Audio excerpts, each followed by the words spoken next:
సభకు నమస్కారాలు.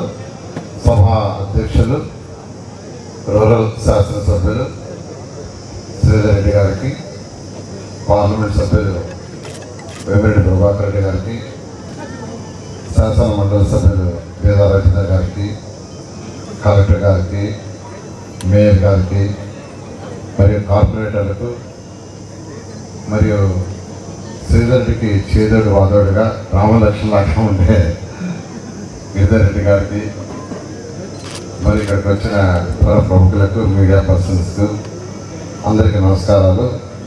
చాలా సంతోషం. ఈరోజు ఈ ప్రభుత్వం వచ్చిన తర్వాత, ఎన్డీఏ ప్రభుత్వం వచ్చిన తర్వాత రూరల్ నియోజకవర్గంలో శ్రీధర్ రెడ్డి గారు 816 పనులని 231,78,00,000తో ప్రారంభించారు.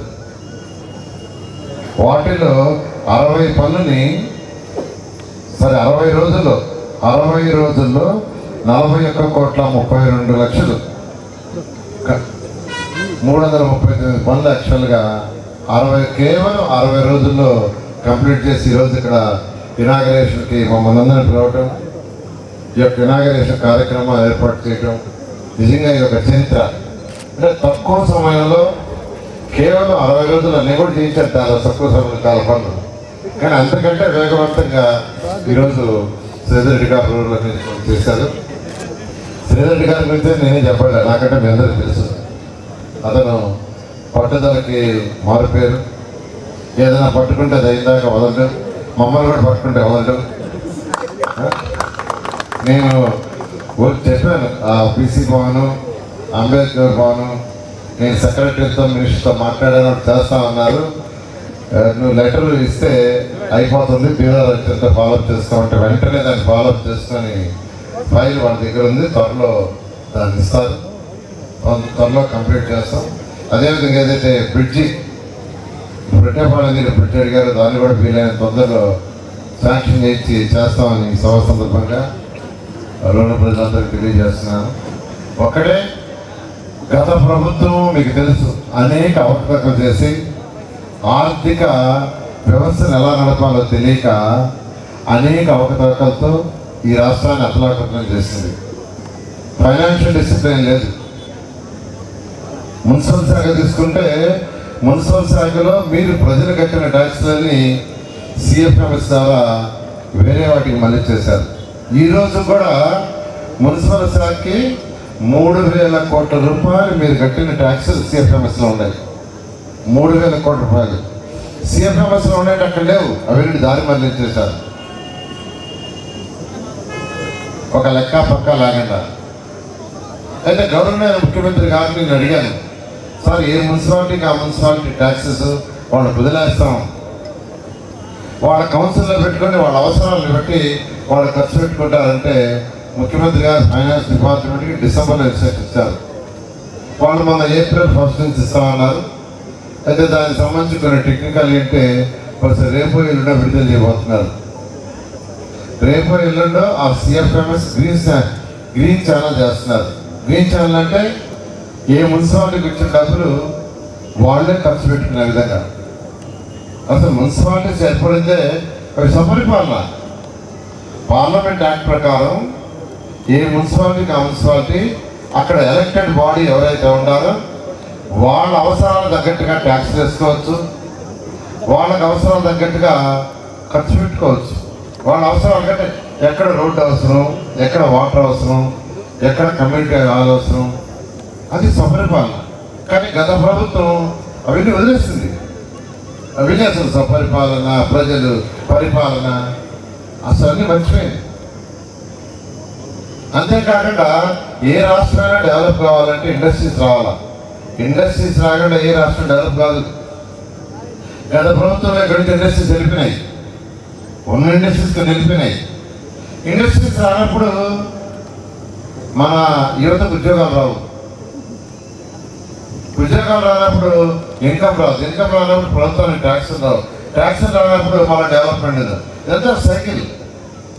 అయితే ఈరోజు గౌరవనీయ ముఖ్యమంత్రి గారు వారికి ఉన్న అపారతో ఇది రాష్ట్రాన్ని ముందుకు తీసుకుపోతున్నారు. 10 లక్షల కోట్ల దాకా అప్పు చేసేది గత ప్రభుత్వం. ఈరోజు మున్సిపల్ శాఖలో 8,500 కోట్లతో అమృత్ స్కీమ్ ఉంది. 8,500 కోట్లతో ప్రతి ఇంటికి కొళాయి నీళ్ళు ఇచ్చేది.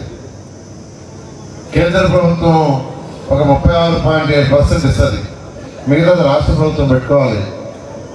కానీ గత ప్రభుత్వం పెట్టగా అది మొత్తం పోయింది. అయితే మళ్ళీ దాన్ని రివైజ్ చేసాం. ఈ నెలలో దాని టెండర్లో పోతున్నాం. అది కానీ పూర్తయితే ఈ రాష్ట్రంలో 80% అది ప్రజలకు చక్కగా ఇంటికే కొళాయి ఉంటుంది. నేను అందరికి ఒకటే చెప్పేది, నెల్లూరు ప్రజలకి అందరూ అర్థం చేసుకోండి, రాష్ట్ర ప్రజలను అర్థం చేసుకోండి. ఇప్పుడిప్పుడే మన ఖజానా కొద్దిగా ఇంప్రూవ్ అవుతుంది, రాష్ట్ర ఆర్థిక పరిస్థితి ఇంప్రూవ్ అవుతుంది. మీకు అందరికీ తెలుసు, 2014-19లో నెల్లూరు కార్పొరేషన్ మొత్తంలో దాదాపు 5,200 కోట్ల రూపాయలతో అనేక పనులు టేకప్ చేశాం. అందులో మెజారిటీ అయినాయి, కొన్ని కొద్దిగా మిగిలినాయి. డ్రింకింగ్ వాటర్ 85% అయింది, 15% ఆగింది. అది కానీ కంప్లీట్ అయింటే ప్రతి ఇంటికి డైరెక్ట్గా కూడా ఇచ్చినది. అది కూడా ఏ నీళ్ళు, సంగం బ్యారేజ్ నుంచి స్వచ్ఛమైన నీళ్ళు. మా మీద కోపంతో దాన్ని ఆపేశారు. దోమల్లే నగరం చేయడానికి 550 కోట్లతో అండర్ గ్రౌండ్ డ్రైనేజ్ టేకప్ చేస్తే దాన్ని ఆపేశారు. మళ్ళా 2 పనులు టేకప్ చేశాం, ఇప్పుడు వర్క్ జరుగుతూ ఉంది. డ్రింకింగ్ వాటర్ అయితే ఈ యొక్క డిసెంబర్కి పూర్తి చేస్తారు. అండర్ గ్రౌండ్ డ్రైనేజ్ అయితే అది 1 yearలో పూర్తి అవుతుంది. అండర్ గ్రౌండ్ డ్రైనేజ్ కనెక్షన్ తీసుకోవాలంటే అంతకుముందు మున్సిపాలిటీకి 5,000 కట్టాల్సి వచ్చేది, దానికి 1 రూపాయి చేసాం. అండర్ గ్రౌండ్ డ్రైనేజీ కొంత పూర్తయింది. కనెక్షన్స్ తీసుకోండి, కేవలం 1 రూపాయి కడితే మున్సిపాలిటీ వాళ్ళు కనెక్షన్ ఇస్తారు. అంతేకాకుండా అమృత స్కీమ్ ఏదైతే ఉందో మొన్నే క్యాబినెట్లో ముఖ్యమంత్రి గారు అప్రూవ్ చేశారు.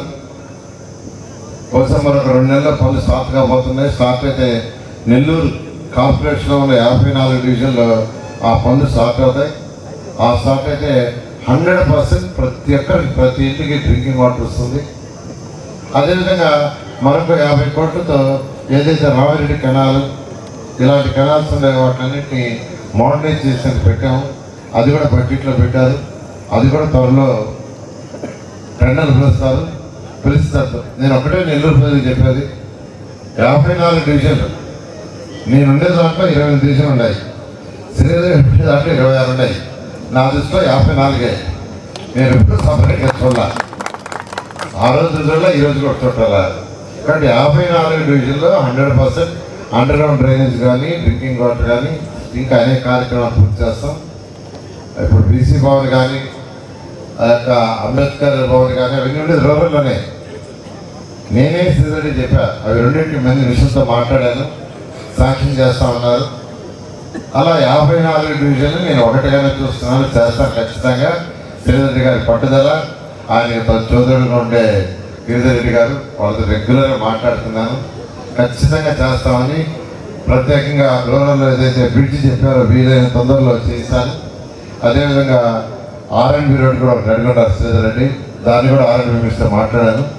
ఆయన ప్రపోజల్ పంపించండి, శాంక్షన్ చేస్తామని చెప్పారని తెలియజేస్తూ, ఈ కృష్ణపట్నం పోయే రోడ్ ఈరోజు ఇంత మంచి అవకాశం ఇచ్చిన ఎమ్మెల్యే గారికి మరియు మేయర్ గారికి అందరికీ కూడా ప్రత్యేకంగా ధన్యవాదాలు తెలియజేస్తూ సెలవు తీసుకున్నాను. Thank you. మరిన్ని అప్డేట్స్ కోసం మన HN9 టీవీ ఛానల్ని సబ్స్క్రైబ్ చేసుకోండి.